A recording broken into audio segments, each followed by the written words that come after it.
हो गया, ठीक है। So qualitative aspect of electrolytic cell के अंदर हम पढ़ेंगे कितना मास डिपॉजिट। अभी तक जो तुमने बात की थी गैल्वेनिक सेल के अंदर या फिर तुम लोगों ने इलेक्ट्रोलाइटिक सेल में देखा, तो सिर्फ एक ही चीज़ देखी, क्या देखी आपने कि जो चार्ज होता है यहाँ से जो मास आया, ये हमने इलेक्ट्रोलाइटिक सेल बनाया, पॉजिटिव नेगेटिव किया, ठीक है। यहाँ पे कोई भी सॉल्ट लिया हमने, like C positive A negative, ठीक है। दोनों चीज़ों के अंदर आपने कहा कि एनोड पे डिसोसिएशन होगा, टूटेगा, दिस इज एनोड। आपने कहा कैथोड पर हमेशा क्या होगा, जुड़ेगा। लेकिन कभी भी ये बात नहीं की कि कितना मास डिपॉजिट होगा। तो क्वालिटेटिव एस्पेक्ट में ये पढ़ेंगे कि एनोड पे जाके कितना मास डिपॉजिट होता है और कितना करंट यहाँ से पास किया जाता है। तो इसको पढ़ने से पहले आपको एक चीज़ पता होनी चाहिए, दैट इज ओम्स लॉ। क्या था Ohm's law? V is equals to I R, ये था ना। तो V is equals to I R, क्या ये सही है? या ऐसा बोल सकते हैं V is directly proportional to I? गलत है बेटा, पढ़ते ही हम उल्टा है। होता है क्या है, I is directly proportional to V, current is directly proportional to V। यहाँ रेजिस्टेंस की बात करते हैं और यहाँ पे बात करते हैं हम लोग कंडक्टेंस, ठीक है। तो जब I को हटाएंगे तो एक प्रोपोर्शनलिटी साइन आ जाएगा, वी कॉल्ड एज C, और यहाँ से बनता है that is I is equals I into 1/C, and 1/C is resistance. So V equals to IR, ऐसे बना है। समझ में आई बात? फिजिक्स में तुम ये अप्लाई कर लोगे, केमिस्ट्री के अंदर हमें कंडक्टेंस पे बात करनी होगी तो हम यहाँ से बात करेंगे। तो ये बात याद रखना। एक और चीज़ आपको याद रखनी है, that is charge, quantization of charge, ठीक है। चार्ज क्या होता है? चार्ज इज Q, ठीक है। करंट इज I, ठीक है। तो व्हाट इज करंट या व्हाट इज चार्ज? चार्ज क्या होता है? Q is equals to I into T, where T is time taken, Q is charge. Total charge जो ट्रांसफर होंगे that is equals to E के बराबर। ये दो चीज़ याद रखना जो आप फिजिक्स में भी पढ़ते हो, which is called as quantization of charge. Q equals to Ne, where N is the number of moles of electron and E is the electron। ये बात समझ में आई? तो आप लोग जो लिखना स्टार्ट करोगे वो चीज़ यहाँ से होगी। ये तो आपको आई थिंक पता है, तो कोई इशू नहीं है उसका, ठीक है। तो क्वालिटेटिव एनालिसिस में हम लोग क्या देखने वाले हैं कि कितना मास डिपॉजिट होगा, और इसके लिए सबसे पहले फैराडेज ने दो लॉज दिए थे, उन दो लॉज पे बात करेंगे। तो फैराडे लॉ क्या थे ये देखते हैं हम लोग। Faraday law, Faraday's law. अच्छा, फैराडे आपकी केमिस्ट्री में भी आता है, आपकी फिजिक्स में भी आता है, लेकिन फिजिक्स में आता है मैग्नेटिक इफेक्ट पे। तो वो so what is that? Faraday first law क्या था? Mass deposited at electrode is directly proportional to the charge transfer, ये था, ठीक है। So mass is directly proportional to Q, Q is equals to I into T होता है, where I is current. I क्या है आपके पास? करंट होता है। एंड T क्या है? Small t, time taken. ये टाइम टेकन सेकंड में निकाला जाता है, करंट एम्पेयर्स में निकलेगा, ठीक है। एंड चार्ज कूलम्स में होगा। ना सबसे बड़ी इशू यहाँ पे आती है कि ये Z क्या है, इस पे लफड़ा बना रहता है। तो व्हाट इज Z ईयर? तो पहले तो Z को डिफाइन करते हैं, ठीक है, और उसके बाद Z के बारे में ढंग से सीखो। तुम्हें अगर Z के बारे में चीज़ें क्लियर हो गई तो आपकी सारी कंसेप्ट क्लियर हो गए, ठीक है। तो देखो बेटा, Z is equals to M/I into T, ये होगा Z equals to M into I into T। अगर मैं कहता हूँ 1 एम्पेयर करंट 1 सेकंड के लिए अगर पास करवाया जाए किसी भी सेल के अंदर, तो जो मास डिपॉजिटेड होगा वो always equal to the electrochemical equivalent हो सकता है। तो हम कैसे डिफाइन करते हैं? It is the mass deposited at the electrode if 1 ampere current is pass through 1 second, या फिर 1 coulomb charge is pass through the electrolyte, क्योंकि Q भी तो हो सकता है, ठीक है। तो हम दो तरीके से डिफाइन कर सकते हैं। So what is electrochemical equivalent? The mass deposited at electrode when 1 ampere current is passed through 1 second. This is called as the electrochemical equivalent. बात पहले पढ़ी?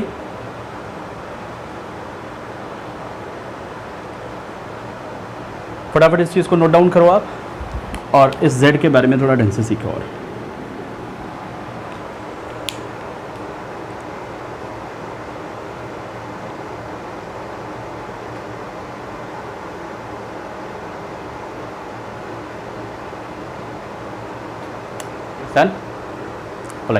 नाउ सी, सो इलेक्ट्रोकेमिकल इक्विवेलेंट पे पहले बात करेंगे, फिर वापस फैराडे फर्स्ट लॉ पे आएंगे। आप लोग साइमल्टेनियसली लिखते चलो, कोई इशू नहीं है। देखो बेटा, इलेक्ट्रोकेमिकल इक्विवेलेंट, इलेक्ट्रोकेमिकल इक्विवेलेंट, इसको आपने किससे शो किया है? Z से शो किया। ठीक है, जरा बात समझना। मोल्स पता है ना? बड़ा मोल्स, मोल्स क्या होते हैं? Weight upon gram molar mass. This is called as gram moles या सिंपली मोल्स। ग्राम इक्विवेलेंट पता है? What is gram equivalent?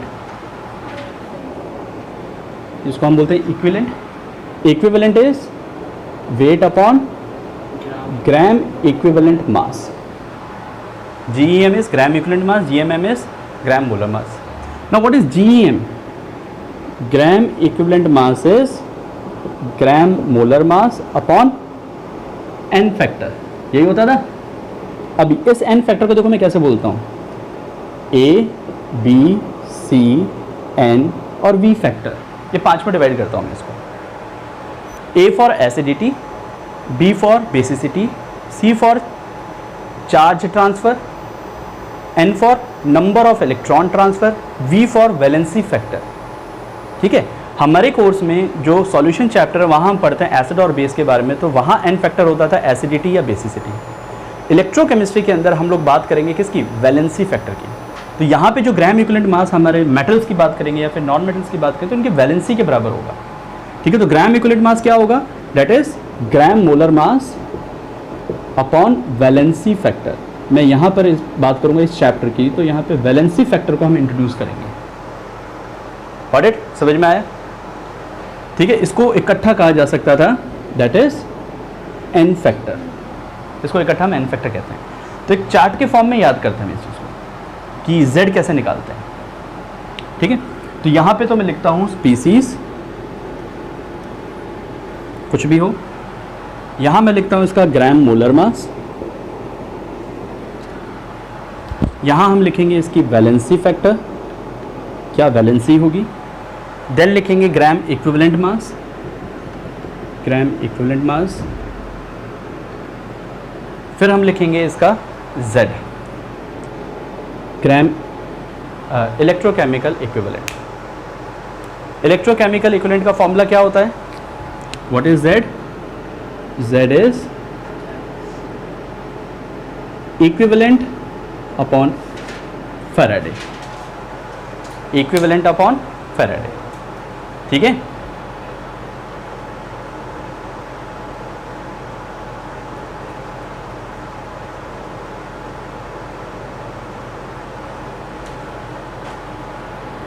Solve करें। चलिए देखते जाइए बेटा। पहली स्पीसीज आती है सिल्वर। ग्राम मोलर मास कितना होता है इसका? 108। Valency factor 1। तो ग्राम इक्विवेलेंट मास कितना हो जाएगा? ग्राम इक्विवेलेंट मास हो जाएगा ग्राम मोलर मास 108 अपॉन 1। तो Z की वैल्यू कितनी हो जाएगी इसकी? Z की वैल्यू हो जाएगा इक्विवेलेंट, इक्विवेलेंट मतलब ग्राम इक्विवेलेंट मास यहाँ पे, तो ग्राम इक्विवेलेंट मास अपॉन F। आप इसको ग्राम इक्विवेलेंट मास कर लो, ज़्यादा बेटर हो जाएगा। तो ग्राम इक्विवेलेंट मास अपॉन F। ठीक है, तो ग्राम इक्विवेलेंट मास कितना है? 108 upon 1 upon 96500। F is Faraday. ठीक, उसी तरह से अगर मैं निकालना चाहूँ कॉपर के लिए, जिंक के लिए, एल्यूमिनियम के लिए, मैग्नीशियम के लिए, तो बेटा फटाफट बताइए कैसे होगा। कॉपर का होता है 63.5, जिंक का होता है 65.3, एल्यूमिनियम का होता है 27, मैग्नीशियम का होता है 24। बताते जाओ। कॉपर की वैलेंसी कितनी है? 2, जिंक की वैलेंसी 2, एल्यूमिनियम की वैलेंसी 3, मैग्नीशियम की वैलेंसी 2। सॉल्व करते हैं तो ये कितना हो जाएगा 63.5 अपॉन 2, ये हो जाएगा 65.3 अपॉन 2, ये हो जाएगा 27/3, ये हो जाएगा 24/2। सॉल्व किया जा सकता है, मैं सॉल्व नहीं कर रहा, सिंपल सा आपको बता रहा हूँ कि कंसेप्ट क्या है बस। तो यहाँ पे z क्या होगा? z होगा 63.5 divided by 2 upon 96500। This is the z value for copper. Now zinc की बात करें, जिंक के लिए क्या होगा बेटा z की value? 65.3 upon 2 divided by Faraday. ठीक, उसी तरह से एल्यूमिनियम की बात करें, एल्यूमिनियम का क्या हो जाएगा? z is 27/3 divided by 96500। उसी तरह से मैग्नीशियम की बात करो तो z की वैल्यू क्या हो जाएगी? 24/2 डिवाइडेड बाय 96500। आया समझ में? हाँ जी, z निकालना आया या नहीं आया? सो what is z? z is E/F। ठीक है, ग्राम इक्विवेलेंट मास बाय फैराडे। अगर तुम्हें z निकालना आ गया तो सारे काम आ गया तुम्हें।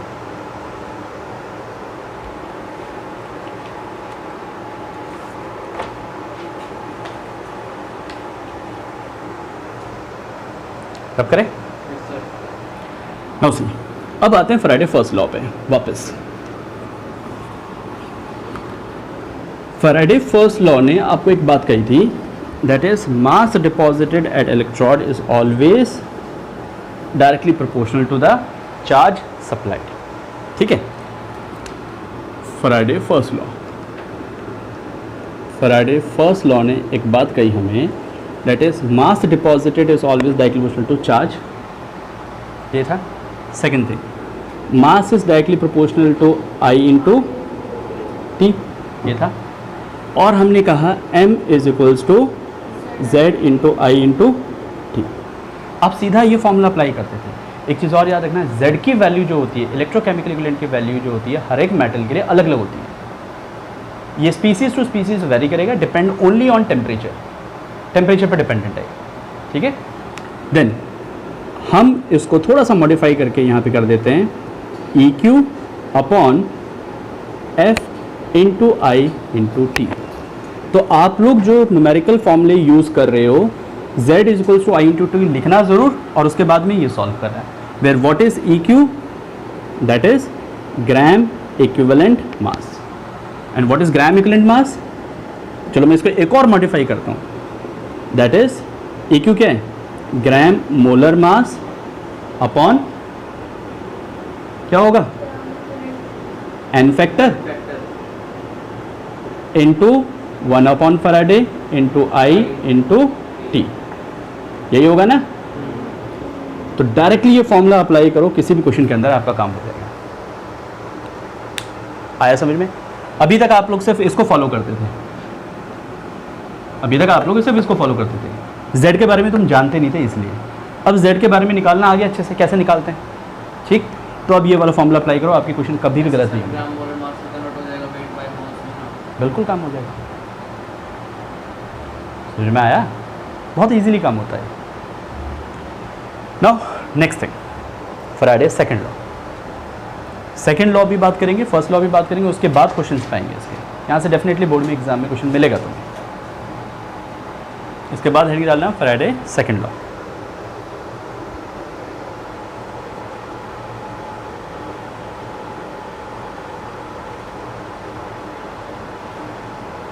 डिफाइन कर लेना बेटा सबको। EQ का मतलब ग्राम इक्विवेलेंट मास है, F का मतलब फैराडे है, I का मतलब करंट है, T का मतलब टाइम है। ठीक है, और I किस में क्या लिया जाए, जो मास यहाँ से निकलेगा उसकी यूनिट क्या होगी? That is in terms of grams. क्यों? क्योंकि ग्राम मोलर मास की तो यूनिट सिंपल ग्राम पर मोल होगा। एन फैक्टर तो वैलेंसी फैक्टर इसके कांस्टेंट है ये। फैराडे कूलम्स हो गए। करंट एम्पेयर होता है क्या है? What is ampere? I is equals to Q upon T। तो कूलम पर सेकंड। देखो अगर यूनिट के फॉर्म में बात करो ना, तो देखो उसके मास की यूनिट कैसे निकालते हैं। इसकी यूनिट होगी ग्राम पर मोल, मल्टीप्लाई, इसकी तो कोई यूनिट नहीं, फैक्टर है। फैराडे की यूनिट क्या होगी? कूलम्स। करंट की यूनिट क्या होगी? कूलम पर सेकंड। टाइम की यूनिट क्या होगी? सेकंड। कट गया, तो क्या बचा? मास ग्राम पर मोल में आ गया। समझ में आया? तो इस तरह से यूनिट का ध्यान रखेंगे। नाउ फैराडे सेकंड लॉ, ये भी बहुत आसान सा है। ये लॉस की पूछा जाता है, आपके लॉस पे क्वेश्चंस आते हैं एग्जाम में, थोड़ा सा इसका ध्यान रखना। फैराडे सेकंड लॉ, देखो फैराडे सेकंड लॉ क्या कहता है आपका, जब कोई चीज़ सीरीज में कनेक्टेड हो जाती है इस तरह से, अगर हम एक या एक से ज़्यादा cell, when 2 or more than 2 cells are connected in series,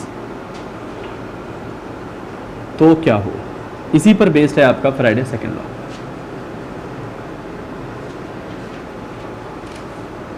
जैसे कि मान लीजिए बैटरी है और इसको इस तरह से कनेक्ट कर दिया, ये पॉजिटिव ये नेगेटिव, ठीक है। मैं कहता हूँ कि चलो भैया इस बार मैंने कॉपर सल्फेट का सॉल्यूशन यहाँ ले लिया और जिंक सल्फेट का सॉल्यूशन यहाँ ले लिया, कॉपर की रॉड यहाँ ले ली, जिंक की रॉड यहाँ ले ली, कुछ भी कैसे भी मान लो, ठीक है। ये एनोड हो गया, यहाँ से आई करंट पास करवाया, ठीक है। तो सीरीज में ज्वाइन है, ये चीज़ सीरीज में ज्वाइन है। When 2 or more than 2 cells are connected in series, when 2 or more than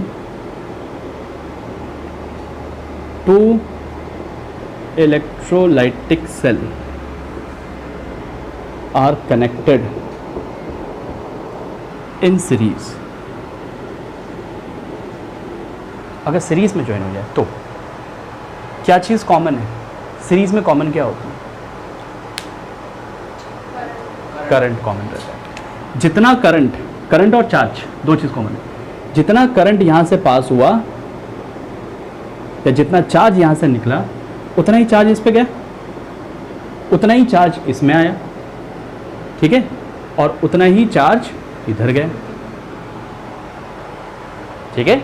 तो सीरीज में क्या होता है? Current remain constant, charge remain constant. बात समझ में आई? ठीक है। When 2 or more than 2 electrolytic cells are connected in series, then the ratio of mass deposited, then the ratio of mass deposited on electrode, electrodes का मतलब cathode, यहाँ पे cathode पे डिपॉजिटेड होता है, is always equal to the electrochemical equivalent। मैं कहता हूँ बेटा यहाँ पर कि मान लीजिए यहाँ पर Q चार्ज की वजह से M1 मास डिपॉजिट हुआ और यहाँ पर Q चार्ज की वजह से M2 मास डिपॉजिट हुआ, ठीक है। और इस सेल का इलेक्ट्रोकेमिकल इक्विवेलेंट Z1 होगा, इस सेल का इलेक्ट्रोकेमिकल इक्विवेलेंट Z2 है। अलग अलग सेल के लिए अलग अलग होता है, बात हो चुकी है। तो जो रेशियो होगा मास डिपॉजिटेड का, वो हमेशा किसके इक्वल होगा? The ratio of their equivalents. अब इक्विवेलेंट तुम जानते हो, इसी फ्रेम को, इसी इक्वेशन को हम एक और चेंज कर सकते हैं, is always equal to the equivalents के बराबर भी हो सकता है। क्यों? देखिए बेटा, M1 अपॉन M2, Z1 को क्या लिख सकता हूं मैं? E1 by F, where E is gram equivalent mass, ठीक है, या इक्विवेलेंट नंबर ऑफ इक्विवेलेंट्स। और यहाँ क्या हो जाएगा? E2 बाई F, F से F कट गया, क्योंकि Z क्या होता है? What is Z? E by F, और E क्या था? Equivalent mass. इक्विवेलेंट मास क्या था? ग्राम molar mass upon n factor. समझ में आए? तो इसी चीज़ को मैं ऐसे लिख सकता हूँ, M1 upon M2 is equals to E1 by E2, where E is the equivalent. तो एक और डेफिनेशन बन गई यहाँ से, क्या बनी? जब दो या दो से ज़्यादा इलेक्ट्रोलाइटिक सेल कनेक्टेड होते हैं सीरीज में, then the ratio of the mass deposited on the electrode is equal to their equivalents, ठीक है। यहाँ से एक डेफिनेशन बन गई, दूसरी डेफिनेशन यहाँ बन गई, दोनों ही न्यूमेरिकल प्रोसेस में यूज़ होंगे। कहानी समझ में आई? सो एक चीज़ और लिख देता हूँ मैं, in series in series current and charge remain constant. Series में चार्ज और करंट जो होता है वो कांस्टेंट बना रहेगा आपका, ठीक है, लिख लीजिए। सही चल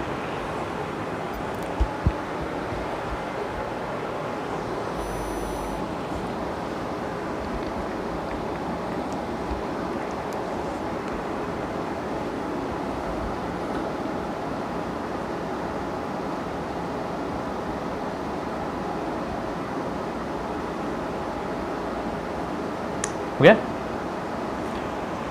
ऑलराइट, अब मैं आपको देता हूँ ट्रिक, मेरी फेवरेट ट्रिक, जो इस पूरे कंसेप्ट के ऊपर आपके अच्छे खासे कमांड बनाएगी और उसके बाद न्यूमेरिकल पोर्शन स्टार्ट, ठीक है।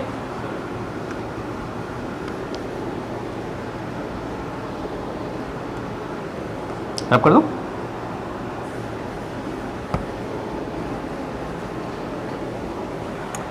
सी बेटा, ट्रिक दे रहा हूं आपको इक्विवेलेंट कंसेप्ट के ऊपर। इक्विवेलेंट कंसेप्ट, ठीक है, दो ट्रिक दूंगा। पहला तो इक्विवेलेंट कंसेप्ट समझते हैं। हम बोलते हैं कि जैसे वो स्विच है, स्विच को ऑन किया मैंने, लाइट जली, कितने इलेक्ट्रॉन ट्रांसफ़र हो गए? n मोल इलेक्ट्रॉन। हम या मोल्स में बात करो या फिर इक्विवेलेंट्स में बात करें, हम बोलेंगे इक्विवेलेंट ऑफ ट्रांसफ़र हुए हैं इलेक्ट्रॉन। देखो मोल्स चेंज होता रहता है सॉल्यूशन के अकॉर्डिंग, लेकिन इक्विवेलेंट रिमेन कांस्टेंट, इसलिए काम करना चाहिए इक्विवेलेंट में, ना कि मोल्स में, ठीक है। मोल कंसेप्ट में एक दिक्कत है, कुछ लिमिटेशंस हैं कि वो सिर्फ बैलेंस केमिकल इक्वेशन पे अप्लाइड होगा आपका, पहली सबसे बड़ी समस्या है ये। दूसरी, इक्वेशन पूरी पता होनी चाहिए तब काम करेगा, लेकिन इक्विवेलेंट का ऐसा लफड़ा नहीं है। हमने 11th में भी बात पढ़ी थी, इक्विवेलेंट कंसेप्ट की ब्यूटी क्या है, कितना फ़ायदेमंद है इक्विवेलेंट कंसेप्ट, कितनी आसानी से चीज़ों को निकाल देता है। याद करो, याद आया कुछ? ठीक है, तो यहाँ पर भी हम वही करेंगे कि हम मोल्स में ना बोल के उसको इक्विवेलेंट में बोलें तो ज़्यादा बेटर है।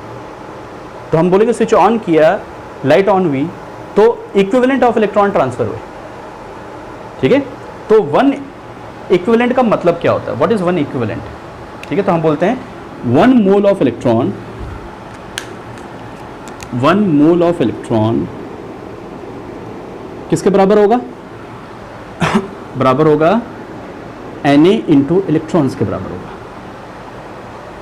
Na का मतलब एवोगैड्रो नंबर, क्या होगा? एवोगैड्रो नंबर है 6.022 इंटू 10 की power 23, and E is the charge of electron, कितना होता है? 1.6 इंटू 10 की पावर माइनस 19 कूलम। जब इसको सॉल्व करोगे ना तो कितना आएगा बता सकते हो?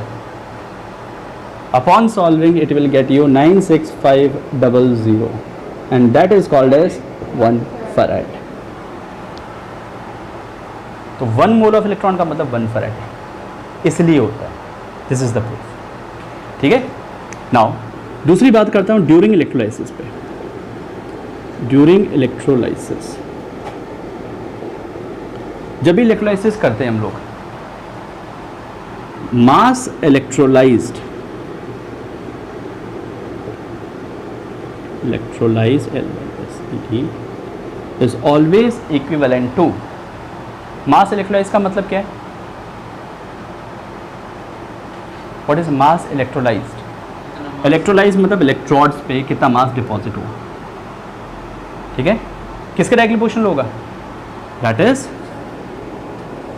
चार्ज ऑक्सीडाइज्ड एट एनोड, जितना चार्ज एनोड पे जाएगा, या फिर ये कह लो चार्ज रिड्यूस्ड एट कैथोड, कितना चार्ज रिड्यूस्ड हुआ कैथोड पर, कहा जा सकता है नहीं। या फिर ये कह सकते हो mass deposited at cathode, mass deposited at cathode, ये भी कहा जा सकता है। या फिर ये कहा जा सकता है 1 मोल ऑफ इलेक्ट्रॉन्स,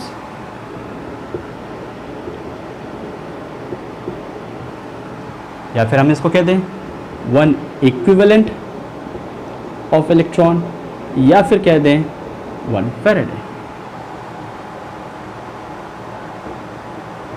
बात पल्ले पड़ी, सब आपस में एक दूसरे से रिलेटेड है। 1 मोल इलेक्ट्रॉन्स ट्रांसफर होंगे, भाई चार्ज क्या है, Q इक्वल्स टू Ne। बात समझ में आई, Q इक्वल्स टू Ne, और Ne क्या है, 1 इक्विवेलेंट, ठीक है। और 1 इक्विवेलेंट क्या होता है, 1 फैरेड।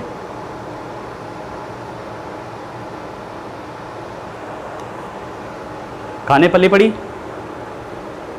तो आपको बहुत इजी वे में ये चीज़ मैंने सिखा दी। अब देखो उसको क्वेश्चंस में कैसे अप्लाई करते हैं। यहाँ से कभी भी तुम्हारे थियोरेटिकल कंसेप्ट नहीं आने वाले, ये बात याद रखना। यहाँ से सिर्फ आते हैं न्यूमेरिकल्स, और बहुत अच्छे अच्छे तरह के न्यूमेरिकल्स आएंगे। तो एक एक पे बात करें, अब करें नाउ सी। न्यूमेरिकल्स में पहला क्वेश्चन देता हूँ आपको।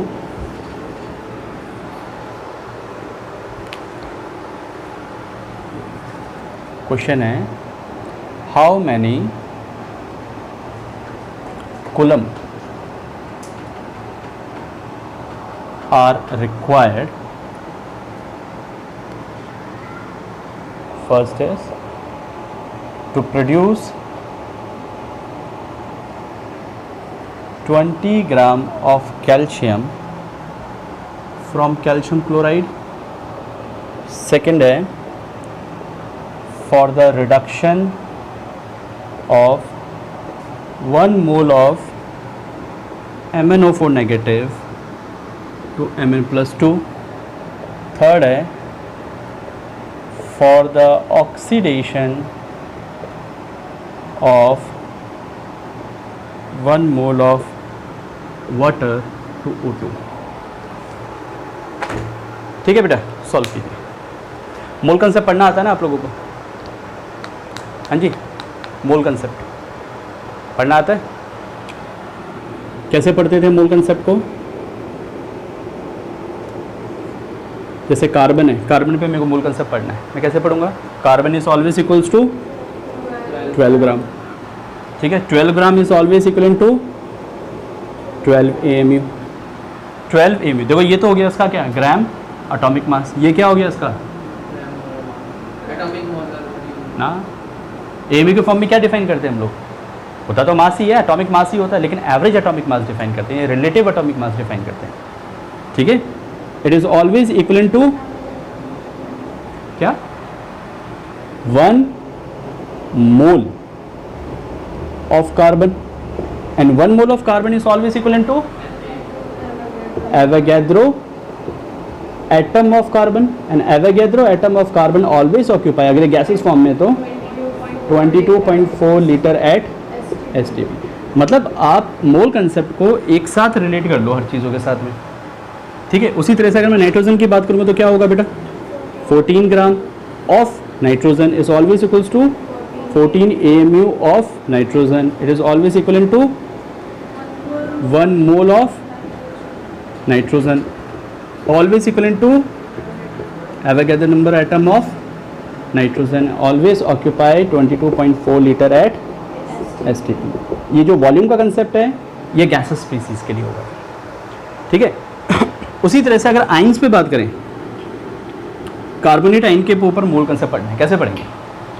एटॉमिक मास होता है इसका 60 टोटल इसका मास, तो हम क्या बोलेंगे, 60 gram of carbonate ion, it is always equals to 60 AMU of carbonate, always equals to 1 mole of carbonate ion, always equal to, हाँ जी क्या लिखें आगे, मॉलिक्यूल है, आयन है, तो Na आयंस के बराबर होगा, Avogadro number of ions of carbonate, and always occupy 22.4 litre at STP। ये हो गया आइंस पे कंसेप्ट। आइन पे आइन बोलेंगे, मॉलिक्यूल्स पे मॉलिक्यूल बोलते हैं, ठीक है। उसी तरह से बेटा कैल्शियम पे बात करें, फटाफट बोलते जाओ। 40 gram of calcium is equals to 40 AMU of calcium, 1 mole of calcium, atom of calcium, and 22.4 litre at STP। बात पल्ले पड़ी, ठीक है। तो ये मूल कंसेप्ट आपको आना चाहिए, हम मोल्स को किस किस फॉर्म में लेंगे, हम लेंगे इसको ग्राम एटॉमिक मास के फॉर्म में लेंगे, इसको लेंगे ग्राम या रिलेटिव एटॉमिक मास के फॉर्म में लेंगे, हम इसको लेंगे मोल्स में, हम इसको लेंगे नंबर ऑफ़ एटम्स के अंदर, हम इसको लेंगे वॉल्यूम के अंदर। नंबर ऑफ़ एटम्स के बराबर भी लेंगे हम इसको, और हम इसको वॉल्यूम की टर्म्स में भी डिफाइन कर लिया, ठीक है। इवन दो मोल के टर्म में भी डिफाइन कर लिया इसको। तो मोल को हर जगह से कनेक्ट किया जा सकता है, और ये सिंपल से ट्रिक है कि मोल को आप एक साथ कैसे लिख लेते हो।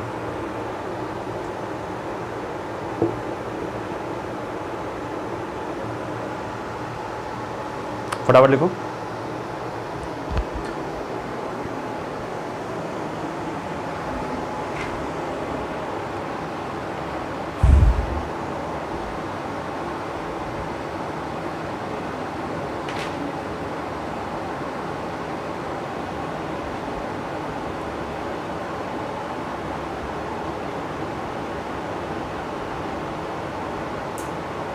हो गया? चलिए अब बात करते हैं आपके क्वेश्चन की। रब करो इस बात को। देखिए बेटा, क्वेश्चंस लिखने के लिए, क्वेश्चन को समझने के लिए हमें मोल कंसेप्ट को ही अप्लाई करना है और उसी में बात करनी है। जैसे पहला क्वेश्चन है हाउ मेनी कूलम, मतलब चार्ज पूछा गया है, how many coulombs are required to produce 20 gram of calcium from calcium chloride. Calcium chloride से कैल्शियम चाहिए, तो सबसे पहली चीज़ आपको ये चाहिए होगा कि कैल्शियम क्लोराइड में कैल्शियम कौन सी फॉर्म में है, Ca2 पॉजिटिव। बैलेंस कर लो बेटा, Ca2 पॉजिटिव 2 इलेक्ट्रॉन को लेके कैल्शियम बना होगा। आया समझ में? देखो ये फर्स्ट लाइन अगर तुम्हें लिखनी आ गई ना तो क्वेश्चन का आंसर आ गया। देखो क्या है, यहाँ कैल्शियम पे चार्ज कितना है, 2 पॉजिटिव।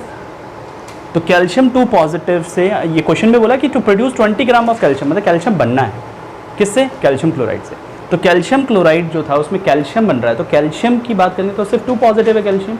तो कैल्शियम 2 पॉजिटिव 2 इलेक्ट्रॉन को गेन करके क्या बना रहा है, कैल्शियम बना रहा है। अब इस इक्वेशन पे मोल कंसेप्ट पढ़ा जा सकता है, ये बैलेंस्ड है। मोल कंसेप्ट पढ़ो, इसका 1 मोल इसके कितने मोल के बराबर होगा, 2 मोल्स के बराबर होगा, और ये 1 मोल बनेगा। जो मैंने आपको पहले मोल कंसेप्ट पढ़ाया उसका यूज़ क्या अभी समझाता हूँ। 1 mole of calcium is always equals to 40 gram of calcium होगा, और 2 मोल्स ऑफ इलेक्ट्रॉन का मतलब क्या है, 1 mole of electron is 1 Faraday, तो 2 moles of electron is 2 Faraday. 96500 Coulomb's, मेरे को कूलम्स में चाहिए, चार्ज चाहिए। तो उसने पूछा गया 20 ग्राम कैल्शियम के लिए कितना चाहिए होगा, भैया 40 ग्राम के लिए इतना बनता है, दैट इज 40 ग्राम कैल्शियम के लिए 193000 कूलम्स चाहिए। तो बेटा 1 ग्राम के लिए कितना चाहिए, 1 ग्राम ऑफ कैल्शियम 193, या ऐसे ही लिख देते हैं 2 × 96500 अपॉन 40। तो बेटा 20 ग्राम ऑफ कैल्शियम अगर मेरे को बनाना है तो उसके लिए कितना चाहिए, 2 × 96500 अपॉन 40 इंटू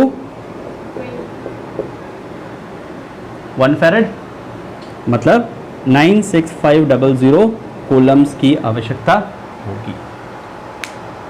आया नहीं आया, बता। इतना इजी क्वेश्चन, डाउट बता, कहाँ डाउट। 40 ग्राम को 20 ग्राम में करने, 40 ग्राम का 40 ग्राम के अपने पास है इतना, हाँ मतलब 2 into हाँ 2 इंटू दिस करेंगे तो 193000 आएगा। नीचे आ गया हाँ 20 बेटा 40 पेन की कॉस्ट इतनी है तो 1 पेन की कॉस्ट कितनी होगी, दिस डिवाइडेड बाई 40, तो 20 पेन की कॉस्ट कितनी होगी जस्ट, क्योंकि इसने पूछा है ना 20 ग्राम कैल्शियम के लिए। ठीक है, अगर आप इससे कंफ्यूज हो रहे हो तो इसको 2 × 96500 लिख लेना, इसको सॉल्व करने भी यही आता है। आ गया, नेक्स्ट क्वेश्चन करते हैं। For the reduction of 1 mole MnO4 negative to Mn2 positive, पर मैग्नेट आयन को Mn2 पॉजिटिव में कन्वर्ट होना है। सबसे पहली चीज़ बैलेंस करो इस इक्वेशन, क्योंकि देखो कूलम चाहिए तो इलेक्ट्रॉन चाहिए।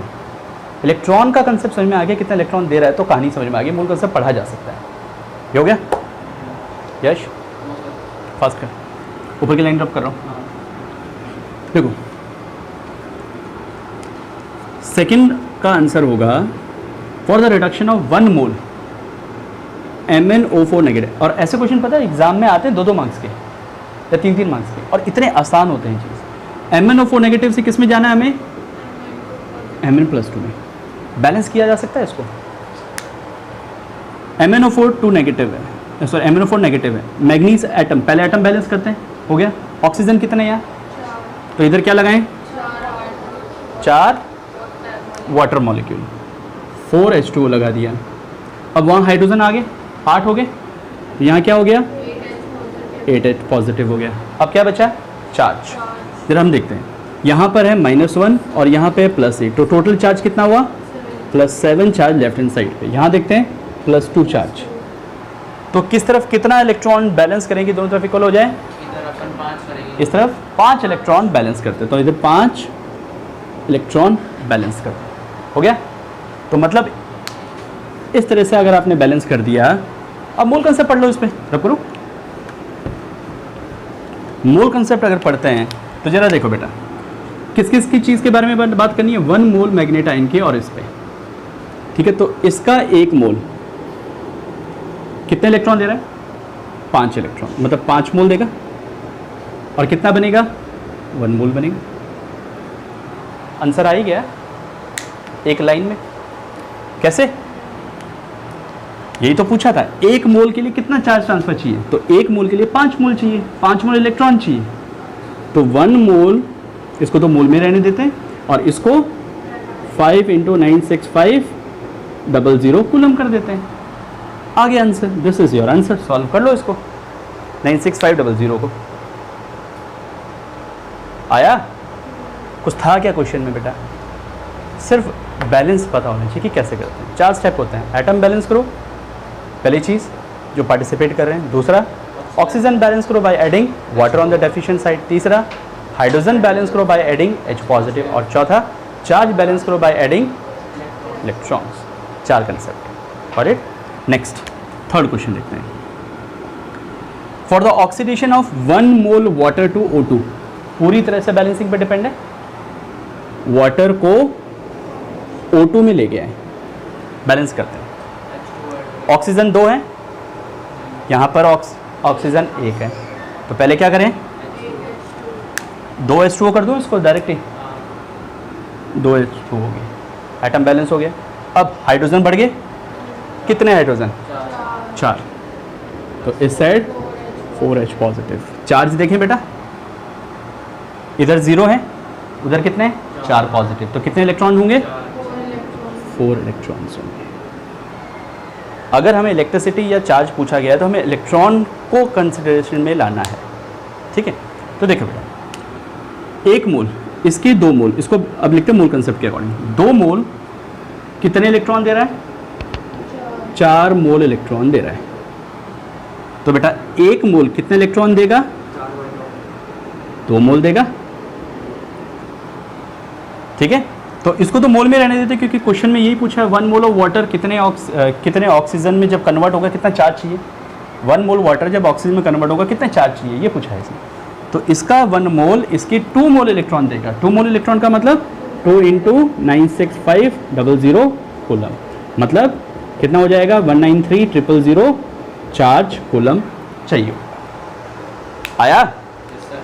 टफ है, इससे आसान नहीं हो सकता क्वेश्चन। नेक्स्ट क्वेश्चन की तरफ प्रोसीड करते हैं। इसके कल भी मैं क्वेश्चन ही करवाऊंगा, क्योंकि इसके क्वेश्चन डेफिनेटली इंपॉर्टेंट है और आते हैं बहुत अच्छे तरीके से आते हैं। लास्ट ईयर गैल्वेनिक सेल पे आया था, तो इस साल फैराडे लॉज पे आएगा। फैराडे लॉज पे आएगा प्लस आपके कंडक्टेंस ऑफ सेल पे आएगा, कॉलश लॉ। आया समझ में? चलिए अनदर क्वेश्चन देखते हैं।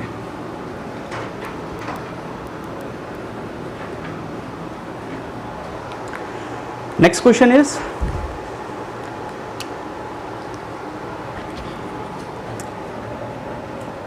what is the quantity of electricity needed to reduce 1 mole of dichromate ion to Cr+3। चलो मैं आप लोगों को 2 मिनट देता हूँ, सॉल्व कीजिए और उसके बाद बात करते हैं आगे। देखिए कैसे करना है इसका आंसर। सबसे पहली चीज़ Cr2O7 2 नेगेटिव किस में जा रहा है? Cr+3 में। बैलेंस करना ज़रूरी है, विदाउट बैलेंसिंग आप काम नहीं कर पाओगे, ठीक है। तो यहाँ पर 2 क्रोमियम है तो आपने लगा दिया यहाँ पर 2, ठीक। ऑक्सीजन 7 है तो आपने कितना लगा दिया? 7s2। अब हाइड्रोजन 14 हो गए तो 14H पॉजिटिव। अब बचा है चार्ज, तो 14 पॉजिटिव 2 नेगेटिव, मतलब +12 तो हैं इस साइड और उस साइड कितने हैं? +6। तो किस तरफ कितने इलेक्ट्रॉन ऐड करेंगे बराबर हो जाएं? तो हम यहाँ क्या करेंगे? 6 इलेक्ट्रॉन ऐड कर देंगे, तो टोटल हो जाएंगे दोनों तरफ 6 6, ठीक। अब ज़रा देखिए आप, बात पूछा है 1 मोल क्रोमेटाइन डाइक्रोमेट का, तो इसका 1 मोल, भाई यहाँ 1 है तो इसका 1 मोल इसके कितने दे रहा है? 6 मोल दे रहा है, ठीक है। और इसके 2 मोल बना रहा है, हालांकि इसका कोई यूज़ ही नहीं होगा। तो इसका 1 मोल इसके 6 मोल दे रहा है, तो इसका मतलब इसका 1 मोल 6 फैराडे इलेक्ट्रिसिटी देगा। अगर चार्ज पूछा होता तो 6 × 96500 कूलम्स चार्ज हो जाता है। Got it? So that's all for the today. इस कंसेप्ट को अच्छे से पढ़ना, कल हम और इसके न्यूमेरिकल्स सॉल्व करेंगे। Alright, thank you.